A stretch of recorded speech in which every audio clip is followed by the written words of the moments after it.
Саламатсыңарбы, кымбаттуу окуучулар? Ден соолугуңар жакшыбы? Бүгүн биз силер менен геометрия сабагынан параллелограммдын аянты деген теманы өтөбүз. Сабактын темасы параллелограммдын аянты. Сабактын максаты параллелограммдын аянтынын формуласын үйрөнөсүңөр.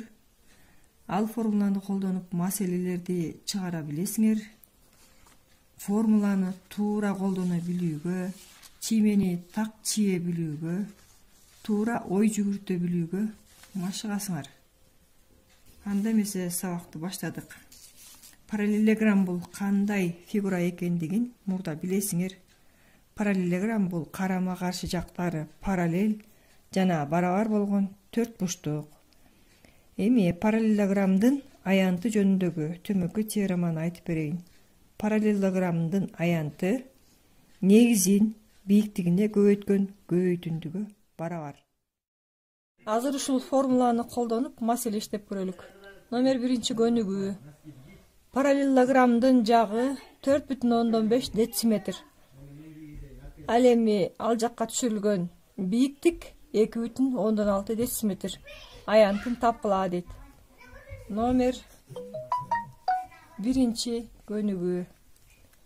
Жагы А барабар 4,5 дециметр. Бийиктиги H барабар 2,6 дециметр. Аянтын тапкыла. S аянты. Формула S барабар A көбөйтүлгөн H болчу. Ушул формулага коебуз. A'нын ордуна 4,5 дециметр көбөйтүү H'тын ордунда 2,6 дециметр көбөйтсөк 11,70 дециметр квадрат же болбосо бул 11,7 дециметр квадрат. Маселенин жообу 11,7 дециметр квадрат болот. Үйгө тапшырма номер 2 көнүгүү. Параллелограммдын жактары 15 сантиметр жана 12 сантиметр. Бийиктиги 6 сантиметр. Анын экинчи бийиктигин эсептегиле. Маселенин канча чыгарылышы бар?